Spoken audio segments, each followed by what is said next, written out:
안녕하세요. 네, 이상훈입니다. 이게 쑥스럽네요. 맨날 카메라 뒤에 있다가 이렇게 앞에 있으니까. 하여튼 저를 이렇게 인터뷰에 초대해 주셔서 고맙습니다.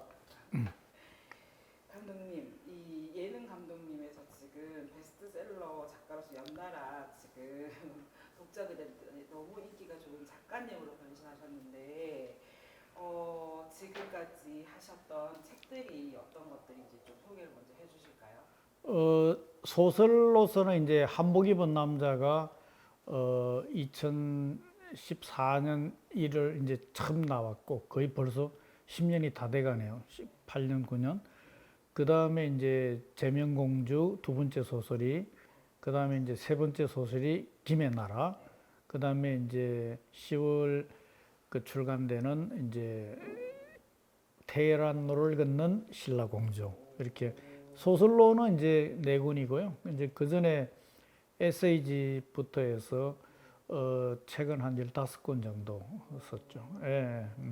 이게 그 책을 그 저기 신문이나 언론에서 역사 미스테리 시리즈물 막 이렇게 얘기를 하더라고요. 예. 그거에 대해서 작가님으로서는 어떻게? 그러니까 이제 소설로서는 이제 한복 입은 남자부터 제명공주, 김의 나라, 테헤란로를 걷는 신라공주에까지 이 역사, 우리가 학교에서 배우던 그 역사의 사실이 이게 과연 진실일까? 거기서부터 시작을 했거든요. 그래서 이 역사는 항상 이긴 사람, 승자의 기록이기 때문에 이게 과연 팩트일 수 있을까? 이게 진 사람 입장에서는 하고 싶은 글도 다 묻혀버리거든요. 이긴 사람 입장에서만 서기 때문에. 그래서 그게 이제 우리가 삼국사기, 고구려 신라 백제부터 그 이전부터 이 역사의 이야기들이 학교에서 저는 어릴 때 수업 시간에도 그 질문하다가 선생님한테 꿀밤 맞은 적도 있는데 이게 나는 이 사실이 아닐 것 같은 이야기들이 많거든요. 그래서 그런 부분들을 한번 이게 뒤집어서 한번 생각을 해보자. 그렇게 해서 한복 입은 남자도 우리가 장영실이라는 이 정말 세계적인 천재, 이 세종대왕께서 장영실이 없었으면 이 조선의 르네상스를 이끌 수 없었는데 노비 출신이잖아요. 그 노비 출신을 삼품의 벼슬, 온 신하들이 다 반대하는데도 삼품의 벼슬을 줘서 조선왕조 실록을 보면 세종실록에 장영실이가 매일 등장해요. 그러다가 1442년에 세종의 가마를 잘못 설계했다는 그 이유 하나로 곤장을 치고 굴에서 내쫓았다가 장영실의 마지막 기록이에요. 조선이 기록의 문화인데 삼품을 세종이 그렇게 아꼈던 사람인데 어디 기항을 보냈으면 어디 기항을 보냈다, 언제 죽었으면 언제 죽었다, 이 기록이 있어야 되는데 1442년에 큰 죄도 아니고 가마 설계를 잘못했다는 그 이유로 곤장을 쳐서 굴에서 내쫓았다가 장영실에 계속 실록에 나오다가 그거로 사라져 버리는 거예요. 그래서 지금 장영실이 무덤도 없어요. 가묘를 쓰고 있거든. 그래서 과연 세종대왕이 그렇게 아끼던 사람인데 왜 장영실이 이렇게 갑자기 역사에서 사라졌을까? 거기에부터 시작된 게 이제 한복 입은 남자라는 그 동시대를 쭉 보면서 장영실이 이제 비차, 하늘을 나르는 차도 설계를 했고, 옛날에 부산 동네에서 가뭄이 들었을 때 기중기도 설계하고 이렇게 됐는데, 그런 게 또 우연하게 동시대에 서양의 천재 다빈치가 비행기 설계도와 기중기 설계도가 거의 비슷하고, 그 다음에 다빈치도 유럽 사람들도 인정을 해요. 어릴 때 서성이 동양에서 왔다. 그거는 유럽의 학자들도, 다빈치가 14살에 산수화를 그리거든. 그때 산수화는 조선하고 일본, 중국밖에 없는, 14살에 베로키오한테 이 공부하러 가기 전에 왜 그러면 이 동양의 산수화를 다빈치가 그렸을까? 이런 것까지 이렇게 하면서 다빈치와 장영실의 어릴 때 이것도 너무 비슷해요. 장영실은 엄마가 동네 기생이었고 다빈치는 엄마가 또 그 서자 출신이에요. 그러니까 정식 교육을 못 받은 거예요.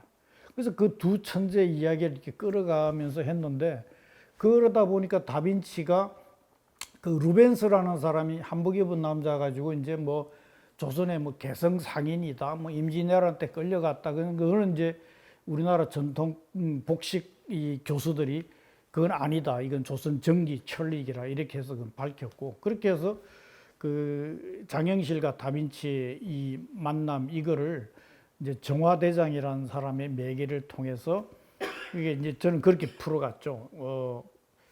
세종대왕이라는 분이 장영실을 절대 이게 죽이지는 않았다. 왜 그러냐 그러면 이 조선실록에도 나오는 게 경복궁에 간이도감을 설치했다가 명나라에 사신이 오니까 2주 만에 그걸 부셔버려요.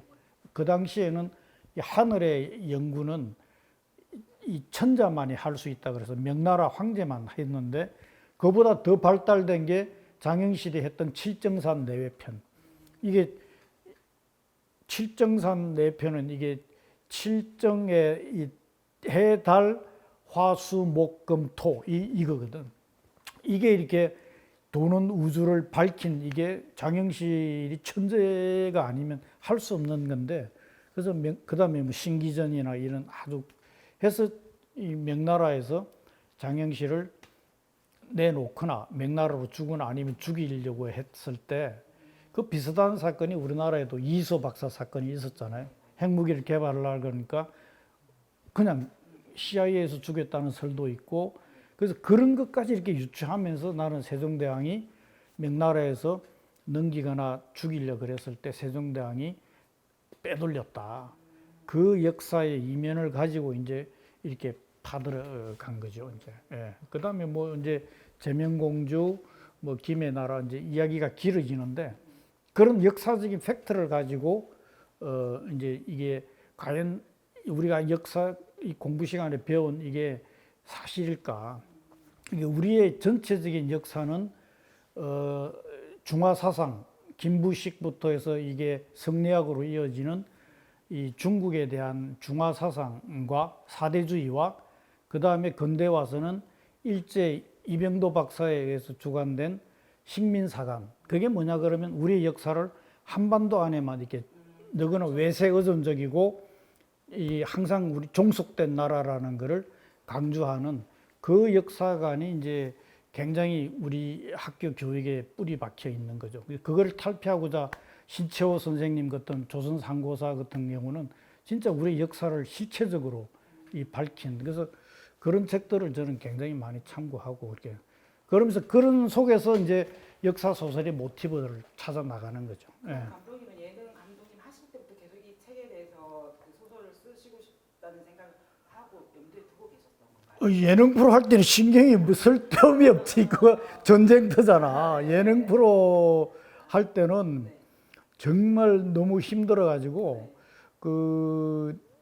그때는 뭐 내가 SBS는 최고 주말 프로 했기 때문에 매일 1시간씩 새로운 프로를 만들어야 됐기 때문에 그 전쟁터 속에서 이게 전쟁하는 분위기였지만 그게 굉장히 큰 나중에 소설을 쓰는데 굉장히 큰 힘이 됐죠. 예. 그러면 다시 한복 입은 남자로 돌아와서 이게 사실 역사들을 바탕으로 해서 한두 줄을 가지고 한 소설들은 많이 있잖아요. 예. 근데 감독님이 쓰신 책들은 이렇게 드라마나 영화에서 되게 이렇게 원작으로 지금 되게 매력적이게 특히 한복 입은 남자 같은 경우 중국 드라마, 영화, 뭐 뮤지컬 지금도 계속 이렇게 예. 콜이 러브콜이 많이 오잖아요. 특징이 뭘까요? 그게 이제 이 어떻게 보면 약간 이 팩션이라 그러죠. 이게 팩트와 이 상상의 이게 절묘하게 맞아 떨어지는 네. 과연 사실일까 하는 이런 부분들에 처음에는 한복 입은 남자를 제목만 딱 봤을 때 장영실이 다빈치의 스승이 되다 이 카피를 보고 이 뭐야 말도 안 되는 소리 아니야 판타지야 이렇게 하고는데 읽어본 사람들은 정말 이럴 수 있겠다 하면서 이게 굉장히 이슈화가 됐거든요. 그래서 그 책이 뭐 그 10만 권 이상 팔리면서 처음에 책이 나오자마자 그 중국 시진핑이 굉장히 좋아요. 왜냐하면 시진핑이 제일 존경하는 사람이 정화대장 정허였기 때문에 정화대장이라는 분이 콜럼버스가 신대륙을 발견하기 80년 전에 이미 유럽을에서 이게 배 함대나 이런 것들이 콜럼버스 배의 한 뭐 70배 정도 되는 대함대를 이끌고 이 바다를 유럽까지 간 이 기록이, 그 다음 유럽에서 신대륙으로 간 이 기록이 미국 사람들이 인정을 하는 거거든요. 근데 그 시진핑이 이것을 1대1로 하면서 그 정화대장에 대한 자기 가장 존경하니까, 이 장영실 천재와 정화대장과 다빈치를 연결하니까, 그래서 중국에서 처음에 책 나오자마자 판권이 계약돼 가지고, 그 다음에 그 최완규 작가가 그때 붙었죠. 최완규 작가가 하기로 다 하고 했는데 사드가 터져버린 거예요.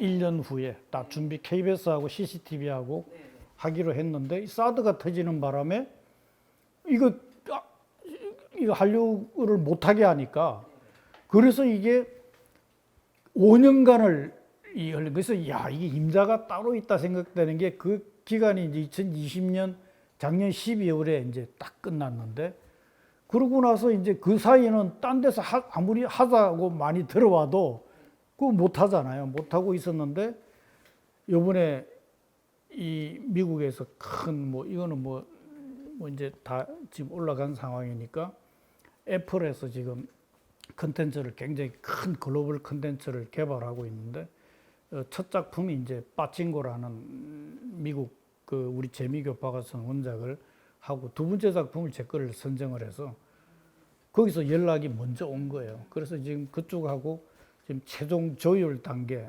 그쪽에서 원작자가 이것까지 양해를 해주겠느냐 하면서, 거기서 요구하는 거는 동양의 천재 장영실과 서양의 천재 다빈치의 이 둘의 브로맨스를 하면서 엮어가는 이야기들이 자기는 너무 매력적이다 그러면서, 지금 그 위에 이제 거의 영어로 해가지고 이 A4 용지 30장이 미국어로 다 해서 거의 이제 마무리 단계에 지금 와 있습니다. 예. 이게 그러면 지금 이렇게 좀 이따가 또 신작 얘기도 할 거지만, 감독님의 이력을 아는 분, 저희 방송계에서는 살아있는 레전드다, 예능에서는. 그렇죠. 좋은 세상 만들기부터 영화 마파도, 그리고 지금 채널에 이제 만나러 갑니다까지, 어떻게 보면 휴먼 예능 이런 장르를 발굴하셨던 분이셔서, 이렇게 살아있는 레전드 이런 얘기들 우리가 많이 뭘 했잖아요. 레전드는. 근데 그거를 방송을 예능 방송을 하실 때 그 컨텐츠를 보는 안목이 있으셨잖아요.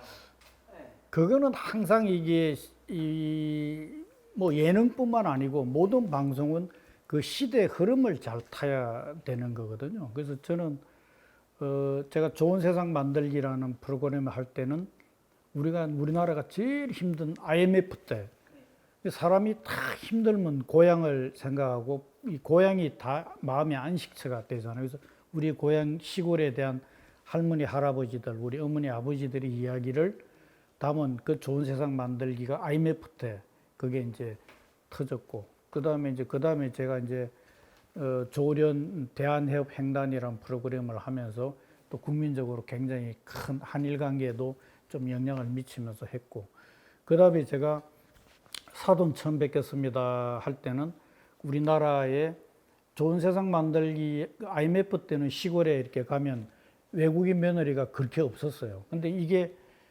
한 15년 지나고 난 다음에 20년 지나니까 시골 가면 외국인 며느리들이, 이 시집 온 사람들이, 젊은이들이 없으니까, 그래서 우리 장 작가하고도 같이 많이 의논을 했지만, 그 외국인 며느리들에 대한 이 좀 대우 문제라든지 술 먹고 이런, 그 우리나라 와서 애 낳고 잘 살고 있는데, 그래서 그런데 평생 이게 사돈끼리 한 번도 만나지도 않고 해서 그 사돈 처음 뵙겠습니다라는 프로를, 그때 이 다문화 가정 프로가 아마 처음 생겼죠. 그래서 그 사돈끼리 만나게 해주고, 그때 우리 프로 하면서 얼마나 많이 울었어. 이렇게 그 와서 고생하는데, 딸이 한국 가서 비행기도 한 번도 못 탄 베트남이나 캄보디아 이런 데서 엄마가 한국으로 이렇게 와서 딸이 잘 살고 있는 모습을 보여주고, 사돈끼리 이렇게 해주고, 그래서 그런 부분들이 이제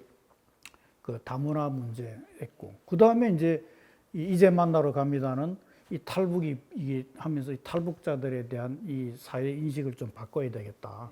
그래서 이제 만나러 갑니다라는 프로그램을. 그래서 그 프로그램이라는 거는 그 시대를 반영하는, 그 시대보다 시대에서 뭘 요구하는지에 맞춰서 그다음에 이제 거기에 어떤 예능이란 포장을. 다큐멘터리가 아니라 예능이잖아요. 웃겨야 되는. 그래서 그거를 원래 시골에 가면 약 장사들이 약을 팔 때 그 재밌게 한 다음에 손님을 모아놓고 약을 팔잖아. 그래서 예능이라는 거는 이게 수단적으로 재밌게 이렇게 양념이고, 그 앞에 재료들은 그런 시대적인 흐름을 잘 파악해서 해야 된다. 뭐 그런 그 예능에 항상 보면 교양의 틀을 가지고 예능으로 접근한다. 이제 그런 교양의 문을 열고 예능을 이렇게 집어먹는다. 그런 느낌으로. 예.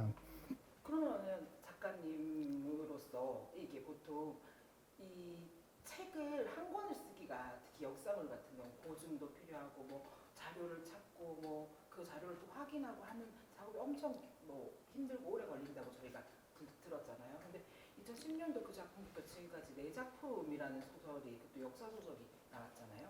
그리고 도대체 언제 지금도 현역으로 계시는 걸 저희 알고 있는데 언제 그 작품을 쓰십니까? 근데 자료는 이제 꾸준히 뭐 내가 10년 그 이전부터라도 뭐 어떤 거에 좀 하겠다는 생각을 하고 자료는 거의 20년 전부터 계속 모았죠. 그러니까 책을 쓴다는 거는 많이 읽지 않으면 정말 못 쓰거든요. 저는 역사책 한 권을 쓰는데 한 100, 거기에 관련된 모든 100권 이상의 책을 읽어요. 정말로. 그렇게 해서 그 자료들을 완벽하게 한 다음에 실제 이제 나는 전문 소설가가 아니기 때문에 글 쓰는 제가 뭐 에세이나 이런 옛날 고등학교 다닐 때 문학 소년으로 이렇게 뭐 이게 지원해서 조금 뭐 당선되고 했지만 전문 소설가가 아니기 때문에 그 자료를 가지고 나는 이제 좀 자료는 철저하게 이게 역사적인, 그래서 내 소설은 보면 각주가 다 들어갑니다. 실질적으로 이 사건이 있었던 이야기들이 쭉 이 미싱골이라 그럴까, 이 구슬을 이렇게 어떻게 꿰느냐 따라서 스토리텔링이 이제 되는데, 그걸 가지고 그 처음에 이제 할 때 그 역사적인 그 자료들을 쭉 먼저 이게 해가지고 이게 그냥 팩트가 사실일까 팩트 체크부터 들어가면서 그 다음에 여기 의심스러운 부분은 현장을 많이 갑니다. 현장에 가서 김해나라 같은 경우도 우리 마이태자에 대한 부분들에 대해서 우리는 그냥 김부식이 삼국사기가, 김부식은 그냥 진짜 이 중국과의 관계, 사대주의 이런 상황이 굉장히 세기 때문에, 그리고 이 고려하고 끝까지 싸우자고 했던 마이태자에 대한 부분들을 굉장히 그냥 금강산에 가서 그냥 죽은 걸로 이렇게 삼국사기에 이렇게 나와버리거든요. 근데 마이태자가 끝까지 싸웠던 기록들이 강원도 인제에 가면 한계산성부터 인제에 얼마게 많이 있어요. 마이태자 그 당시에 비석부터 해서. 그래서 이거는 그 현장에 가서 제가 그다음 중국까지 건너가서 거기서 하얼빈에 그 하얼빈까지 이제 가서 거기서 마이태자 흔적을 이렇게 찾아내는, 그래서 그런 역사의 기록이 이게 팩트일까에 대한 실질적으로 이렇게 발로 뛰면서 이제 그렇게 이제 글을 쓰다가 보면 막히실 수도 있죠. 많이 막히지. 잠깐 이게 맞는가, 아니면 재밌을까, 그렇게 고민되는 이제 도저히 자료도 없고 이게 글이 좀 아니다 싶을 때는 이제 고리가 꼬이기 꼬일 때는 이제 상상력이 들어가겠죠. 이제 그러면서 이제 근데 그 상상력이 팩트에 근거한 상상력이 돼야 되기 때문에, 그래서 이제 나는 뭐 전문 작가가 아니기 때문에 절대 뭐 미사 여구를 쓴다든지 막 아주 이런 거는 없어. 내 소설은 보면, 그래서 나는 내가 소설을 쓸 때 아주 딱 내가 항상 기본을 지키는 게, 그 무라카미 하루키라는 분이 일본 소설가가, 그분도 전업 작가는 아니었거든.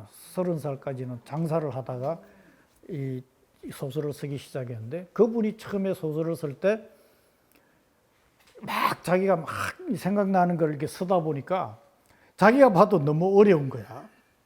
그래서 이 사람이 처음에 자기 소설을 영어로 쓰기 시작했어요. 그 영어는 지가 아는 단어가 한정이 돼 있잖아. 그러니까 쉬운 단어밖에 쓸 수가 없는 거야.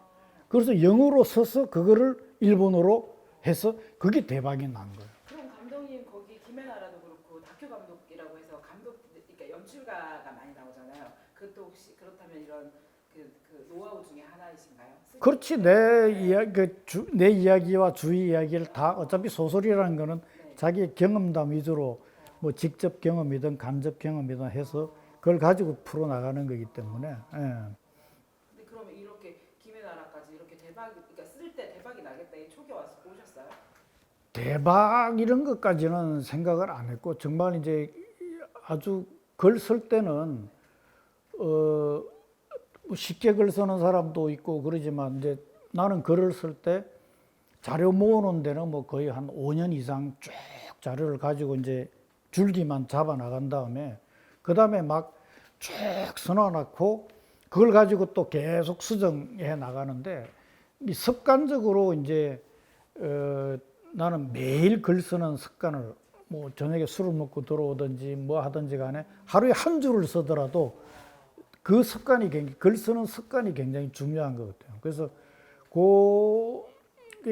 한 달 정도 이렇게 안 쓰고 이렇게 하면 나도 이상할 정도거든. 그래서 매일 한 줄이라도 이렇게 쓰는 게 그래서 지금도 뭐 나는 소설을 하나 하면 그것만 쫙 쓰는 스타일이 아니고 이렇게 하다가 이게 좀 막히고 하면 저는 제명공주를 쓸 때 김의 나라를 이미 같이 쓰고 있었고 이게 가능해요, 언니? 그러니까 자료는 같이 돼 있기 때문에 그래서 그런 부분들을 제명공주 쓸 때는 내가 일본을 그 6개월을 가 있었으니까 그 제명공주는 이제 일본 여자 천황의 그 사이메이 천황이라고 제명 천황이 실제 팩트예요. 의자왕하고 사촌인데 그 둘의 왜 제명공주가 일본의 전체 목숨을 걸고 백제를 구하러 왔을까 하는 백청강 전투의 미스테리가 있거든요. 그 일본 학자들도 그걸 미스테리로 이렇게 하는데 그래서 그 부분에 대해서 일본의 탄생, 일본이 왜 백제가 멸망하고 일본이란 나라가 세워졌거든. 그 전에는 나라 이름도 없었어요. 키 작은 사람이 산다 그래서 왜라고 불렀어. 왜? 그게 일본은 이제 결론은 일본이 백제가 망하고 그 백제 귀족들이 거의 막 2, 30만 명이 일본으로 갔는데 거기서 일본이 이제 탄생하는 그 일본 천황이 스스로 인정했잖아요. 자기 조상은 백제에서 왔다 그러고. 저희 감독님 책을 다 읽었지만 그러니까 방금 저희가 예능 얘기도 했잖아요. 예능을 몇 년 하셨다고 얘기해야 되죠? 예능? 30년? 나 30년 넘게 했지. 그렇죠. 근데 거기서도 대박 아이템을 저희가 보는 안목이 있는 거잖아요. 그럼 역사도 엄청 긴 시기가 있는데 거기서 그 우리 김의 나라도 그랬고 지금 테헤란로를 걷는 신라공주 이 얘기도 딱 들으면 그렇고 다빈치, 장영실 이게 딱 독자들이 역사적 지식이 없는 독자들이 들을 때도 뭐지 하는 호기심이 생기는 그렇죠. 호기가 있고 예. 특히 김의 나라 같은 경우는 우리는 이 반도에 갇힌 국민이 아니구나 흔한 말로 국뽕을 건드리는 얘기가 있었잖아요. 아 그래 우리 아니야. 나 국뽕이란 말 싫어하는데. 그럴 줄 알았어요. 쓰면 후회했어. 아니 국뽕은 네. 너무 그냥 우리나라 이 팩트도 아닌 걸 가지고 뭐 그 환단고기 같은 경우는 근거가 없는 이야기인데 나는 그 국뽕이 아니고 어차피 팩트를 가지고 접근을 하는 거기 때문에 역사 그 많은 것들 중에 우리도 예능 아이템을 아까 고르셨잖아요. 시대에 맞게 고르신다 했잖아요. 네. 다문화 뭐 그 조오련 선수의 수영 그다음에 그 앞에 그 IMF 때 고향 생각 이런 것처럼 그 역사물 중에서도 감독님이 이 아이템 이번엔 이거다라고 고르시는 그런 노하우가 있을까요? 그거는 이제 관심이 우리가 예능 프로나 모든 방송 프로도 시청자가 관심 있는 걸 해야 되잖아. 근데 어느 이 아이템을 딱 잡았을 때 이게 과연 사람들이 호기심을 끌까? 좋아할까? 이 아이템에 대해서 관심이 있을까? 이제 그거부터 생각을 하는 거지. 그래서 좀 나는 그냥 우리 뭐 조선시대 무슨 사색 당파나 뭐 후궁 이야기 이런 건 절대 쓰고 싶은 마음도 없고 좀 우리의 이 기본적인 역사의 뿌리에 대한 우리의 우리가 지금 쓰고 있는 말이 우랄 알타이어잖아요. 이게 우리 뿌리는 우랄 산맥과 알타이 산맥에 거기 왔다는 거. 거기가 지금 카자흐스탄부터 해서 요번에 내가 나오는 페르시아 그까지 실크로드의 가장 중심 우랄 산맥과 알타이 산맥에 우리의 뿌리가 있는 거예요. 카자흐스탄의 대통령이 왔을 때도 우리 당군 신화하고 똑같은 환웅 곰이 사람이 된 마늘 먹고 똑같아 당군 신화와. 거기가 우리하고 우리의 뿌리가 거기라는 얘기거든. 근데 우리를 자꾸 이쪽에 이 한반도에 가두려는 이것 때문에 그래서 이제 그 부분에 내가 뭐 김의 나라 하면서 김씨도 그 투후 김일제 그 훈제국 중국 애들이 무서워서 흉노라 불렀던 흉노 제국이 이 로마 제국 이전에 대제국을 건설했던 그 우리의 뿌리라는 거에 대해서 한번 자꾸 너무 안에 가두지 말고 이걸 팩트를 좀 우리를 확장을 해보자 하는 그런 거에 나는 좀 관심이 좀 굉장히 많거든. 예. 그 책 김의 나라에서 충격이었던 건 제가 학교에서 배웠던 건 우리는 단일 민족이다, 피가 안 섞였다. 그래서 좋은 그거라고 고정관념을 그렇게 박았는데 이 책을 읽고 나면 그럼 우리는 되게 그 중국보다 더 멀리서 온 사이즈라고 이렇게 그러니까 놀라는 거잖아요. 그 말씀하신 그러니까 근데 그거는 같은 뿌리지. 흉노도 당군하고 우리는 같은 옆 나라였다니까. 그 고구려 옆 나라가 돌거리였잖아. 네네. 돌거리 투르크가 되거든. 영어로 발음이 돌거리 투르크 된단 말이야.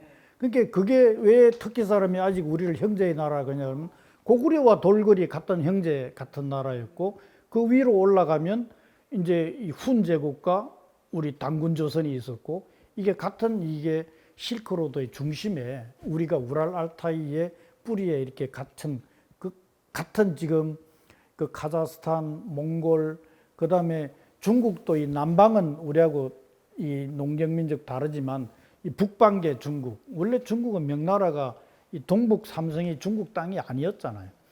이 금나라가 세우면서 최초로 이 북경이 수도가 되면서 이렇게 지금으로 이 동북 삼성은 원래 중국 땅이 아니었죠. 왜냐하면 그 무서워가지고 만리장성을 쌓았잖아. 만리장성 이 북쪽이 다 동북 삼성이라니까. 이런 세계관을 독자들한테 이렇게 제대로 알려주시고 심어주시는 거잖아요. 그렇죠. 근데 여기서 이제 그러니까 우리 회원들이 궁금할 건 감독님은 30년 넘게 저희는 매주 성적표를 받았잖아요. 시청률이랑. 그래서 그때 저희는 바뀌거나 유연하게 이게 아니면 저기로 갈까? 이게 더 터지면 더 할까?라는 걸 그때 받았잖아요. 근데 소설은 쓰시는 내내 이게 끝나서 방점을 찍고 내놓는 동안 확인을 못 받잖아요. 그러니까 감독님의 신념으로만 오직 작가의 신념으로만 가야 되잖아요. 그랬을 때 이 아이템 이렇게 말씀하신 게 확신을 어디서 잡으시는지 그게 궁금해요. 그게 아마 나는 방송 프로그램 할 때 이 시청률하고 연관 이게 시청자들이 과연 이 아이템을 좋아할까 이게 이제 이 시청률로서 이렇게 입증이 되듯이 소설을 쓸 때도 항상 그런 걸 생각을 하거든요. 그래서 나는 예능 프로그램에 이 매주 치열한 예. 오늘 날씨가 좀 더워. 여기 우리는 아침 저녁으로는 추워가지고 이 세타를 입어. 여기 바지에 산이잖아요. 그럼 뭐 아니요. 아니. 이 얘기 해주셔야 돼요. 안목 얘기할 때 이영자 신동엽 이 얘기를 안 했어. 그건 뭐. 이거부터 그냥 갈게요 그러면. 네. 그래도 되나요? 박수 한 번만 잘 부탁드리겠습니다. 네. 감독님 우리 작가님 얘기하기 전에 이제 아이템 얘기하시다가 아까 그 이제 다시 돌려서 얘기하는 것 중에 그 프로가 요것이 버스였잖아요. 영자의 전신. 기쁜 우리 토요일. SBS 거 그거 하실 때 캠퍼스 직접 가셔서 지금 이제 이렇게 활동 잘하고 있는 신동엽, 이영자 다 직접 발굴하셨잖아요. 그때 얘기 좀 해주셔야 될 것 같아요. 에 대한 얘기 저희 지금 하고 있잖아요. SBS가 이제 91년도에 개국을 했거든. 신생방송이잖아. 그때 이제 KBS에서 이제 우리 같이 하던 뭐 최양락, 이봉원하고 이제 다 같이 우리가 나도 쇼 비디오 잡기를 했으니까 같이 다 데리고 왔는데 SBS의 개그맨을 우리가 한번 만들자. 그래서 어떻게 보면 신동엽이라는 친구는 아주 복받은 친구야. 이게 그 신인 시절 없이 그래서 그 서울 예전 축제를 내가 이제 가가지고 거기 이제 뭐 이성미 씨하고 같이 이렇게 가서 추천을 받았지 이제 해가지고 그때 이제 뭐 전창걸 서울 예전에 개그스쿨이라는 데가 있어서 특채로 처음에 뽑았지 이제 전창걸, 표인봉 뭐 이러면서 그 일기도 아니고 개국하기 전에 뽑아가지고 그래가지고 이제 전략적으로 SBS의 개그맨들을 만들자 그렇게 해서 처음에 이제 이 동엽이가 이제 그 중에서 또 이게 또 딱 좀 튀니까 그래서 이제 처음에 코너를 이제 안녕하시렵니까 그게 원래 정규 코너가 아니야. 내가 그거는 이제 저 브릿지로 그 뭐 분장실에서 막 말도 안 되는 행세수설 하길래 야 그거 한번 해볼래 이래가지고 이제 했는데 그게 좀 되고 그 다음에 그 이제 기수를 이제 SBS 공채 기수를 뽑는데 그때마다 이영자하고 같이 근데 이영자는 이제 그 전에 이미 그 MBC 이제에서 좀 활동을 하다가 이렇게 SBS로 이제 건너와 가지고 처음부터 이제 같이 했고 그 영자하고 같이 가서 애들을 이제 축제 때 가서 애들을 뽑았죠. 그게 이제 내가 만드는 열려라 웃음 천국의 틴틴파이브 그 로보캅 있잖아. 엄치게 하는 그게 서울예전 축제 아이템이었어. 그래서 내가 경식이 뭐 록기 이런 애들 해가지고 틴틴파이브를 이제 만들었고 그 다음에 동엽이를 전략적으로 이제 이 MC로 키우기 위해 가지고 영자가 많이 동엽이를 키웠지. 그 당시에 이영자는 이미 스타가 돼 있었고 그런데 신동엽은 신인이었는데 내가 기쁜 우리 토요일 하면서 처음으로 이영자하고 신동엽을 MC로 붙여가지고 홍록TV고 아까 방금 말씀하신 것처럼 여러분들이 계셨다고 하셨잖아요. 그 중에 왜 신동엽 씨가 딱 보이셨어요? 아니 처음에는 록기도 같이 했어. MC를 했는데 그 록기는 좀 정말 애가 어리도 있고 착하고 한데 그 록기는 어떻게 보면 약간 꽁트에 좀 강하고 그 동엽이는 또 이 진행하는데 이제 또 애드립도 있고 하니까 그리고 또 그 동엽이가 또 뭐 생기기도 좀 여자들한테도 좀 인기 있고 전략적으로 이렇게 해서 처음에는 이제 록기도 같이 이렇게 하다가 그게 SBS에서 전략적으로 키우려고 했던 사람이 이제 신동엽과 홍록기였는데 홍록기도 이렇게 좀 확 뜨다가 그래서 좀 이게 이 개그의 흐름이 꽁트에서 자꾸 이제 토크로 바뀌면서 그게 이제 이 록기는 약간 꽁트나 이런 데 굉장히 강했는데 토크로 가니까 이제 동엽이가 또 이렇게 올라왔지 이제. 지금 21년 지금 워낙 그러니까 뭐 시트콤도 많이 하셨고 개그도 많이 이렇게 하셨는데 지금 개그 콘서트도 없어지고 마지막 남은 뭐 코미디 빅리그도 사실 시청률이 이런 상황에서 공개 코미디는 거의 지금 없어지고 있는 상황인데 뭐 다시 부활한다라고 하지만 어떻게 보세요? 이 앞으로 이 코미디나 시트콤이 한국에서 이렇게 맥을 못 추고 있는 이유가 이게 이제 나는 개그맨들도 좀 문제가 있었고 이제 뭐 하도 돈을 많이 벌다 보니까 옛날에 뭐 나도 뭐 기쁜 우리 토요일이나 뭐 열려라 웃음 좀 한 코나 짤 때 일주일 내내 모여서 회의를 하고 그랬거든.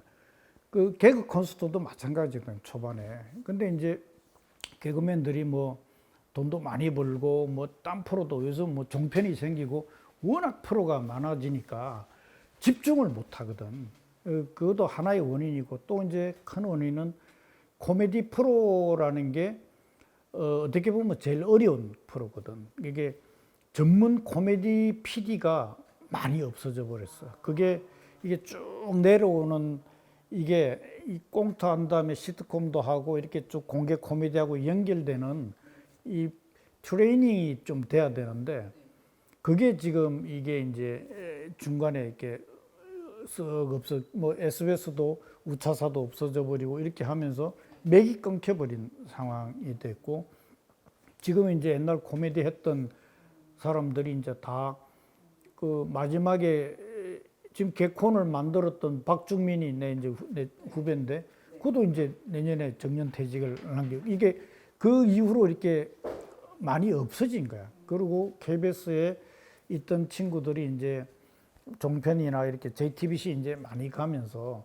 뭐 나영석 같은 경우도 이제 그는 코미디는 아니지만 이제 버라이티 쪽으로 이렇게 약간 이 버라이티도 코미디를 거쳐서 가야 되거든. 그래서 그런 부분에서 아까 이야기한 대로 개그맨들의 어떤 그 정말 이 열정이라 그럴까 이제 이 부분이 좀 식었고 그 지금은 이제 없어지고 나니까 서로 하겠다 그러는데 나는 앞으로도 이 코미디 프로는 분명히 이 너무 신인들만 가지고만 또 하면 안 되고 이 적당하게 좀 있는 아주 경륜이 있는 뭐 최양락이나 남희석 뭐 요런 급과 이제 신인들이 이렇게 같이 합쳐가지고 그 다음에 PD도 좀 이렇게 작가도 코미디 작가도 옛날에 정말 그 유명한 우리 또 코미디 작가들이 얼마나 많았어. 근데 그 능력 있는 작가들이 지금 다 놀고 있거든. 그래서 나는 그게 정말 아깝다고. 그래서 자꾸 우리가 지금 뭐 나는 나이 들었다고 이렇게 자꾸 이렇게 도태하는 게 아니고 나이는 나는 중요하지 않고 생각이 얼마나 젊고 코미디 하는 사람들은 다 젊은 사람들이야. 생각이 젊은 사람들이거든. 그래서 좀 그렇게 힘을 또 이렇게 새로 모으면 요번에 뭐 KBS도 뭐 새로 코미디를 부활한다는 소리를 들었는데 코미디가 나는 항상 이야기하는 게 코미디가 예능의 기본이거든.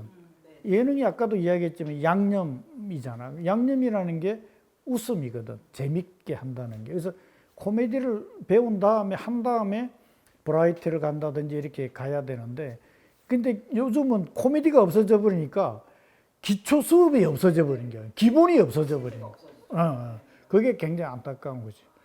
말씀하신 그 얘기 중에 지금 얘기 그래서 유튜브로도 많이 하고 OTT로도 많이 가잖아요.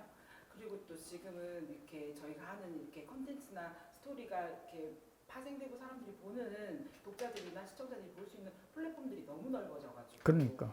저희 뭐 회원들도 그렇지만 이게 지금 기본적으로 뭐 그냥 지상파 종편 이런 데서만 지금 활동하는 게 아니고 감독님도 뭐 감독님 작가님이 계시듯이 이 여러 영역을 완전 크로스오버해서 왔다 갔다 하는 일들이 많아지고 있는데 그럼.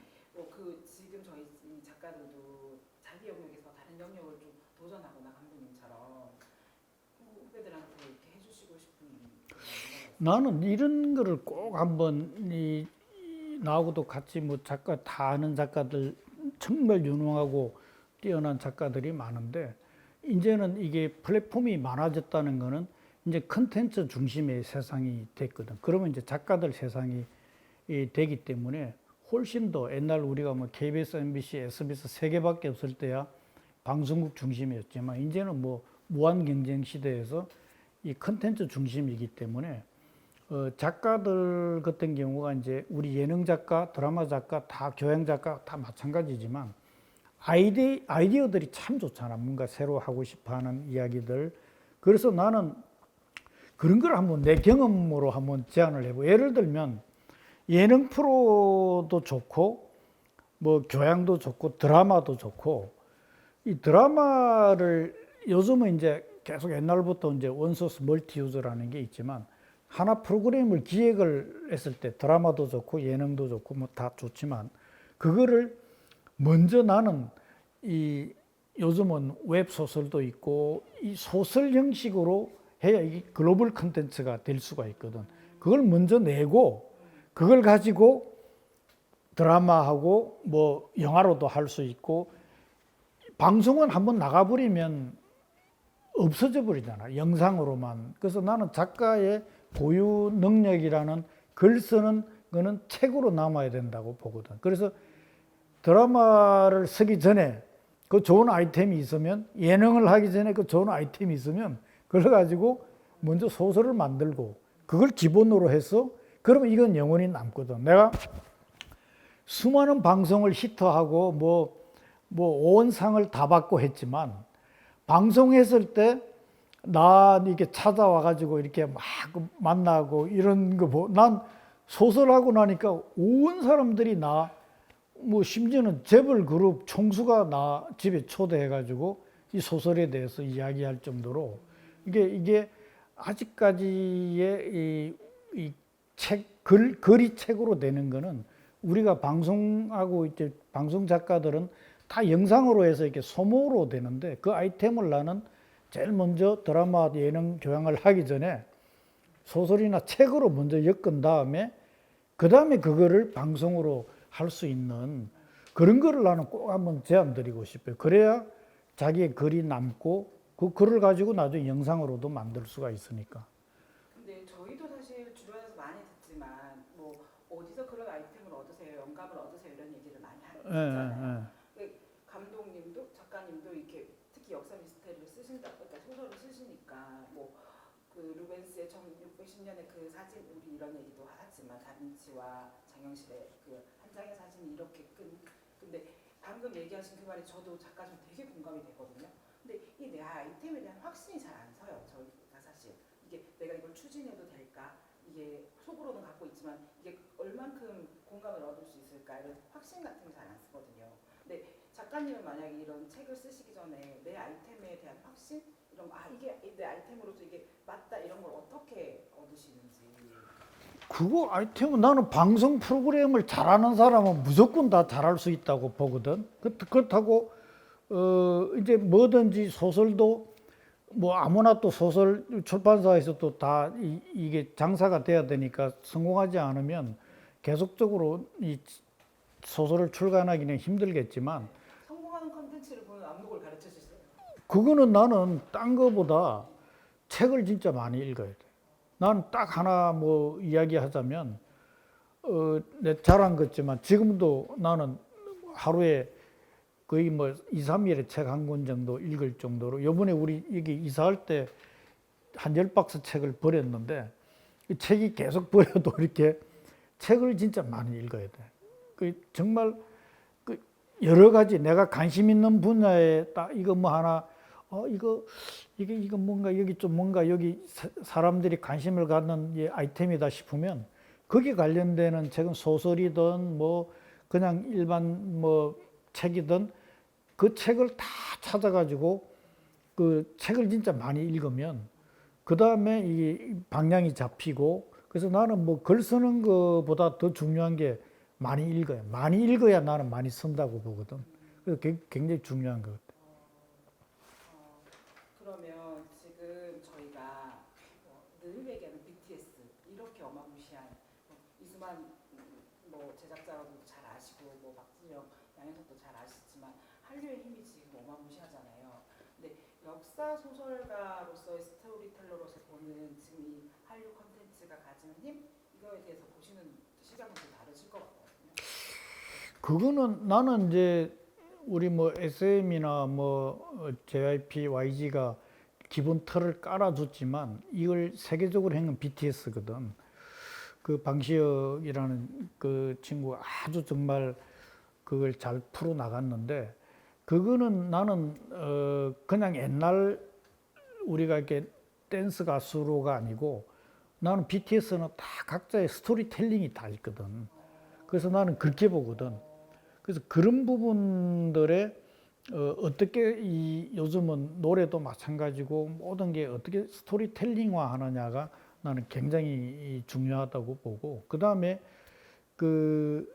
이 글로벌 컨텐츠에 대해서 우리가 신경을 굉장히 많이 써야 되는 게 자꾸 우리가 이제는 우리나라 틀 안에서 자꾸 이야기를 끌어내지 말고 이거를 좀 자꾸 확장을 해가지고 그 우리나라 사극 같은 경우도 맨날 궁궐에서 저끼리 지지고 볶고 후궁끼리 싸우고 뭐 이런 것보다는 좀 이 글로벌 컨텐츠로서 이거 만들어낼 수 있는 그래서 그런 부분들을 조금 더 우리가 이제 앞으로 스토리텔링에 좀 글로벌 컨텐츠가 어떻게 이게 먹힐까 이제 우리나라만을 생각해서는 시장이 너무 좁잖아요. 그래서 이거를 좀 확장성을 가진 스토리텔링을 좀 많이 생각을 해 나가야 될 것 같아요.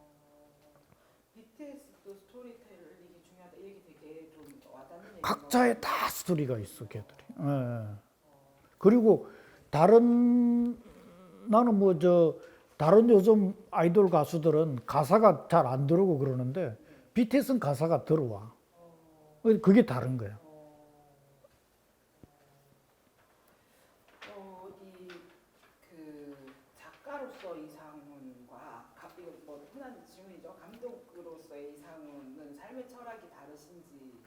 나는 같다고 보는데 뭐 내가 뭐 처음에는 예능 PD로 시작했지만 뭐 시트콤, 드라마, 영화, 뭐 뮤지컬 이게 여러 가지 이 사람들은 자꾸 왜 이게 이 다른 일을 하는 것처럼 이렇게 이야기하는데 나는 다 같은 거라고 보거든. 왜냐하면 다 똑같은 컨텐츠를 만들어내는 일이거든. 내가 뭐 딴 데 가서 무슨 건설업을 하는 것도 아니고 그래서 나는 같은 컨텐츠를 만들어내는 거기 때문에 뭐 드라마 방송하는 거나 뭐 영화 하는 거나 똑같은 거거든. 그래서 나는 그 컨텐츠의 어떤 새로운 컨텐츠를 자꾸 만들어낸다는 그 생각이지 다른 방면에 가서 했다고 나는 생각해 본 적은 없거든.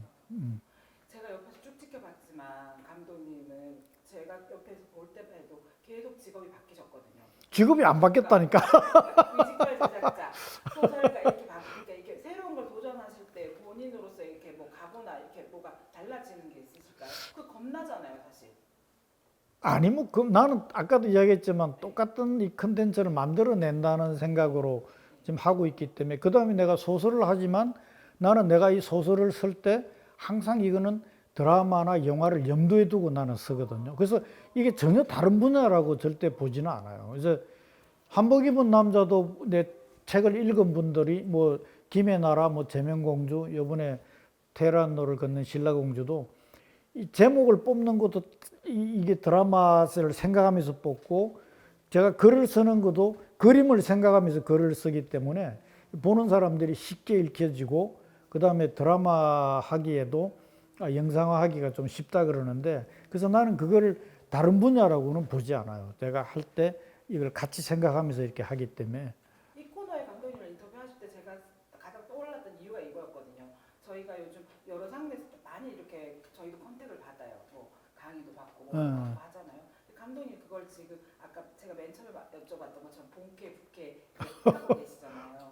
그래서 이제 다른 이런 트라이를 새로 시작하는 사람들한테 이거 어떤 걸 메시지를 던져주셨으면 해서 괜히 자꾸 여쭤보는 거거든요. 그러니까 요즘은 이제 이게 다양화된 세상이기 그다음에 뭐 워낙 채널도 많고 그러기 때문에 그냥 뭐 내가 이 분야만 한다 하지 말고 그 여러 가지 자기가 확장성을 가지고 모든 걸 해 나가는 게 제일 중요한 거는 이 아이디어 새로운 거 자꾸 뭔가 이 사람들이 어디에 관심이 있을까 이러면서 그걸 자꾸 찾아가는 과정인 것 같아요. 그래서 뭐 여러 가지 다른 일이 아니고 같은 일이라고 나는 생각하지. 역사 소설을 쉽게 쓰는 거는 어떻게 보면 자신감이잖아요. 역사 소설을 어렵게 쓰는 게 더. 난 어려운 걸 잘 내가 모르니까. 근데 역사 소설을 이렇게 쉽게 쓴다는 거가 아까 다른 역사 소설이 다 되게 많은데 감독님 측만 자꾸 영화랑 드라마가 되는 거에 어떤 공통점이 있는 거잖아요. 사실. 그 내가 아까 이야기한 영상을 좀 생각하면서 이게 쓰고 그다음에 이게 자꾸 드라마적인 요 부분의 어떤 반전 뭐 이런 것까지 생각하면서 드라마적인 요소를 생각하면서 좀 쓰기 때문에 그런 면도 좀 있을 거예요. 아마.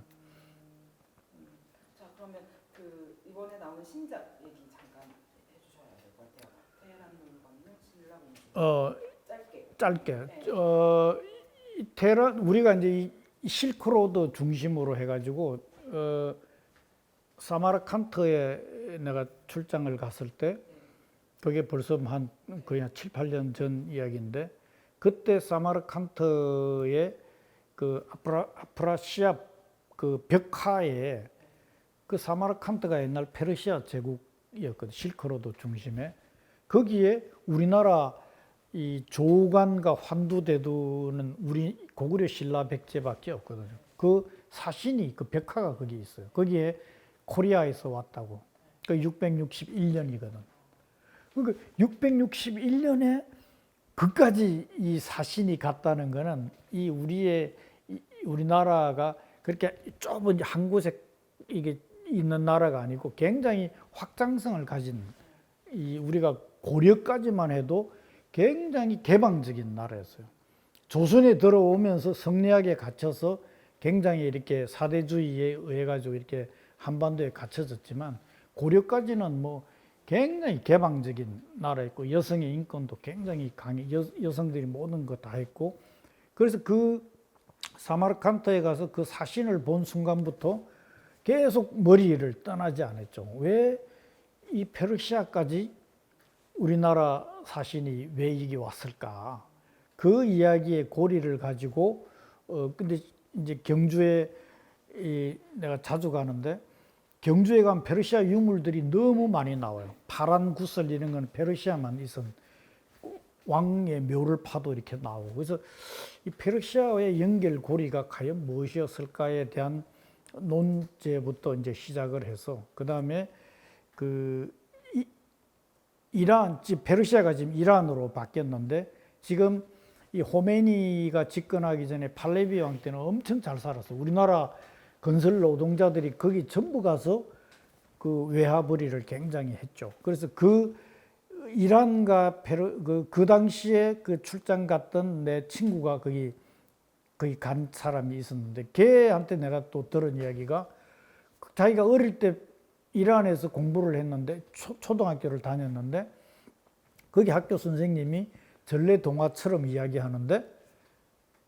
페르시아가 망하고 나서 페르시아 왕자가 저기 바실라라는 이 실크로드의 끝나라 바실라에 가서 그 나라 공주와 바실라가 신라를 이야기하거든요. 그 이야기를 걔는 어릴 때 들었다는 거예요. 그래서 그 이야기를 가지고 근데 실제 나중에 그 책이 영국 국립중앙박물관에서 그 책이 발견이 돼요.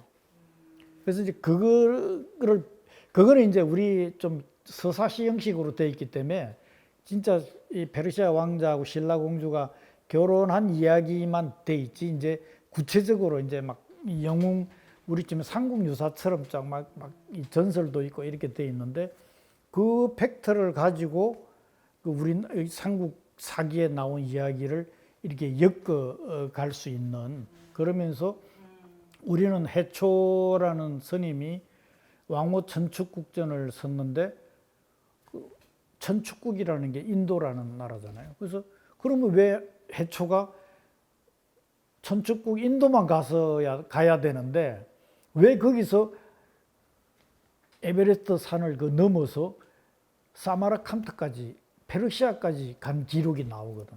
왜 갔을까? 그래서 그 이야기들을 이제 다 엮어가지고 그 신라 공주가 자기 아들이 페르시아를 부활시키기 위해서 거기 갔는데 아들하고 편지를 전달하기 위해서 해초를 그까지 여행 경비를 대가지고 보내고 그 다음에 우리가 알고 있는 그 동서양의 최초의 전쟁이라 그런 탈라스 전투라고 있어요. 거기는 우리는 고선지 장군만 기억하는데 동양과 서양의 이 아랍 이슬람과 당나라와의 전쟁 751년에 이게 최초의 동서양의 전쟁인데 이때 페르시아 유민들이 이 페르시아가 아랍 이슬람한테 멸망했으니까 페르시아 제국을 부활하기 위해서 당나라 고선지 편에 붙은 이야기가 나와 있어요. 구당서에 짧게 너무 기나? 그렇게 해서 이제 그런 이야기까지 우리가 역사에서 배운 이야기를 이 페르시아 왕자하고 그 아들 이야기가 이렇게 역사에 그 연결되면서 그 다음에 이 원성왕까지 넘어와서 서역인 그 우리가 묘역이 있잖아요. 이 아라비아 우리가 자꾸 아라비아라 그러는데 아라비아가 아니고 페르시아 쪽에 그 서역인 상이 왜 거기 원성왕 무덤에 서 있는지에 대한 그 다음에 테헤란로가 저게 그냥 생긴 게 아니고 테헤란로가 생긴 그게 다 페르시아 그 공주 신라에 대한 그게 연결이라는 그래서 그거를 이렇게 내려오는 이야기 역사하고 이렇게 같이 해서 그 나중에 그 여기도 이제 다큐멘터리 PD가 그걸 파헤치는 과정인데 그 다큐멘터리 PD가 안씨야 안. 근데 그 안씨가 경주에 자기 조상이 이 안식국에서 나왔기 때문에 그래서 자기 조상이 페르시아 사람이거든. 그래서 그런 이야기들을 강남 테헤란로에서부터 시작된 너무 다 이야기하면 안 되지. 그렇죠. 살아야죠. 자, 마지막 질문입니다. 아까도 뭐 BTS 얘기도 했지만 이게 보는 안목이잖아요. 이걸 잠깐 들은 얘기를 출장 갔다 들은 얘기를 물음표를 달아서 왜이라는 그 아이디어로 다시 감독님 걸로 만드신 거잖아요. 스토리텔러로서 사실은 냉정하게 은퇴를 보는 나이잖아요. 남들은. 근데 아까 얘기하신 것처럼 예능 하시는 분들은 적게 사신다고 하셨는데 다른 이렇게 작가들에게 스토리텔러로서 한마디 해주신다면. 이야기 다 했는데. 네. 마지막 노하우 한마디. 그게 항상 이게 노력하는 자세가 제일 중요한 것 같아요. 뭐 나는 좀 나이가 드니까 그냥 이제 뭐 쉬겠다. 쉬는 게 제일 힘들어. 그냥 뭐든지 노력해서 자기가 자꾸 이게 재능은 부모님한테 타고나는 거지만 아무리 좋은 재능도 아무리 좋은 칼도 그냥 가만히 두면 녹이 썰어요.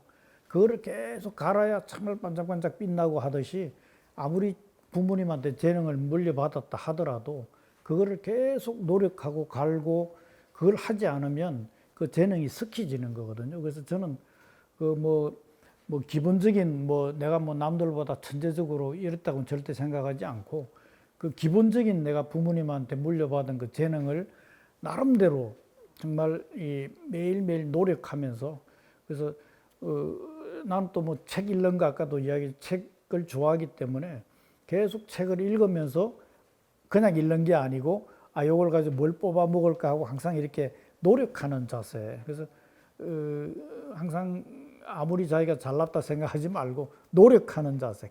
끊임없이 그게 제일 중요한 것 같아요. 앞으로도 계속 소설을 출간하시고. 이제는 이제 좀 마음 편하게 지금 보면 거의 2년에 한 권씩 소설을 출간을 했거든요. 그래서 이제는 좀 시간 더 두고 한 3년이나 5년에 한 권 마음 편하게 이제는 좀 여유 있게 좀 써보려고. 예. 혹시 더 추가? 요즘 문학상 받으신 거 그 얘기 할까요? 혹시 몰라요? 감독님 쉽게 그러니까 이게 감독님 유전문학상이라도 내 짧게 이야기할게요. 감독님은 뭐 아까 얘기했잖아요. 저는 전문 소설가가 아니십니다라고 했는데 이게 저희는 훨씬 매력적이잖아요. 이 인터뷰를 하는 이유가 얘는 감독님이 어느 순간 소설가로 나타났단 말이에요. 그래서 문단에서도 이렇게 좀 쓰다 말겠지 냉정하게. 그런데 유전문학상은 객주, 원미동 사람들 완전 뭐 하이 문학 황석영 생도 네, 받았고. 그런 작품에게 주는 상이잖아요. 그 상을 받으셨습니다. 그때 기분이 어떠셨어요? 너무 좋았죠. 나는 방송 대상도 받고 큰 상 다 받았지만 이런 유주문학상은 책은 많이 팔렸지만 이 문학성을 인정해 준다는 거에 대해서 이게 이제 제가 16회 유주문학상을 역사소설로서는 제일 권위 있는 상인데 이 상 받을 때 참 이 에피소드가 많았어요.